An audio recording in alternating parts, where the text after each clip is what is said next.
ఈరోజు కడప ఉమ్మడి జిల్లాలో 10 సీట్లకు 7 సీట్లు అంటే ఉమ్మడి జనసేన బీజేపీతో కలిపి 7 సీట్లు రావడంలో కూడా గత అధ్యక్షులు బాగా ఇక్కడ పనిచేయడం ఒకటైతే, తర్వాత ఇందాక చెప్పినట్లు అంతకుముందు హయాంలో మనకు శాంక్షన్ అయినటువంటి ఈ ప్రాంతాన్ని కూడా అంటే కడపలో మనకు ఒక ఆఫీస్ నిర్మించేదానికి కూడా ఆయనతో పాటు ఈ వేదిక మీద ఉన్న అందరూ కూడా సహకరించి ఈరోజు మనకు ఒక మంచి ప్రాంగణం ఏర్పాటయ్యే దాంట్లో కూడా ఆ తర్వాత గత అధ్యక్షులు బాగా పనిచేయడం జరిగింది. తర్వాత వ్యక్తిగతంగా పులివెందుల విషయానికి వస్తే ఇక్కడ మా పులివెందులలో ఎవరు కూడా మాకు అప్పుడు అపోజిషన్లో ఉన్నప్పుడు ఏదైనా స్థలం ఇవ్వాలన్నా తర్వాత బాడెగుకు ఏదైనా ఇల్లు ఇవ్వాలన్నా కూడా ఇవ్వలేని పరిస్థితిలో తర్వాత ముందుకు వచ్చి మాకు ఒక అద్భుతమైన ఆఫీస్ నిర్మించడానికి కూడా తర్వాత శ్రీనివాసరెడ్డి గారి సహకారం చాలా ఉంది ఆ రోజుల్లో. ఆ తర్వాత ఇప్పుడు ఆ రోజు శ్రీనివాసరెడ్డి అన్నకైతే ఏ రకంగా ఒక కుటుంబ సభ్యునిగా మేమందరం కలిసి పనిచేసుకుంటామో ఇప్పుడు కూడా భూపేశ్ రెడ్డి గారికి కూడా అంతే సహకారంతో అంతే ప్రోత్సాహకరంగా ఇచ్చి జిల్లాలో మరింతగా ఇప్పుడున్న దానికన్నా కూడా మరింతగా తెలుగుదేశం పార్టీ అంత బలపడేదానికి కూడా మేము ఈ స్టేజ్ మీద ఉన్న పెద్దలం అందరం కూడా కృషి చేస్తామని, తర్వాత భూపేశ్ రెడ్డి గారు కూడా నా తరఫు నుంచి ఒక 2 చిన్న సూచనలు.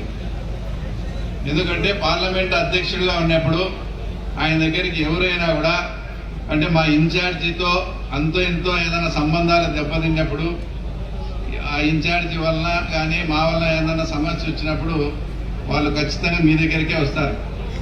అప్పుడు వాటిని చాలా చాకచక్యంగా చాలా సున్నితంగా వాళ్ళ మనసు ఇబ్బంది పెట్టకుండా మా దృష్టికి కూడా తెలియజేసి కోఆర్డినేషన్గా పోతే అందరం కలిసికట్టుగా అంటే పార్టీకి ఎవరు దూరం కాకుండా ఉండాల్సిన బాధ్యత చేయాల్సిన బాధ్యత ఖచ్చితంగా పార్లమెంట్ అధ్యక్షుల మీద ఉంటుంది.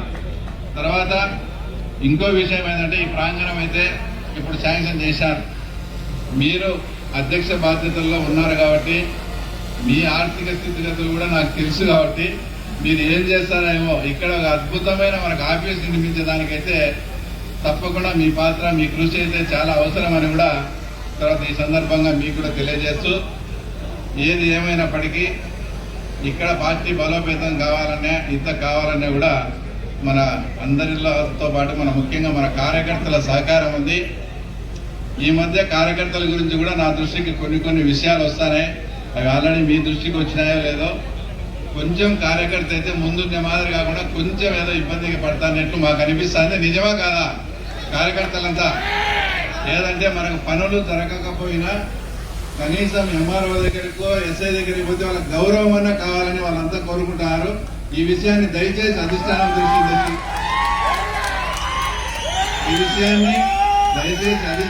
వద్దకు తీసుకుపోయి తెలుగుదేశం పార్టీకి చేసిన ప్రతి కార్యకర్త కూడా మీసం ఎత్తుకుని తిరిగేట్టుగా చేయాలని అభినందిస్తూ ఈ అవకాశం ఇచ్చిన అందరికీ కూడా ధన్యవాదాలు తెలుపుకుంటూ జై తెలుగుదేశం. ప్రతి ఒక్కరూ తప్పనిసరిగా యూట్యూబ్లోకి వెళ్ళి కడప వార్తను లైక్ చేయండి, సబ్స్క్రైబ్ చేయండి. ఇట్లు మీ జి రమణయ్య, ఎడిటర్, కడప వార్త.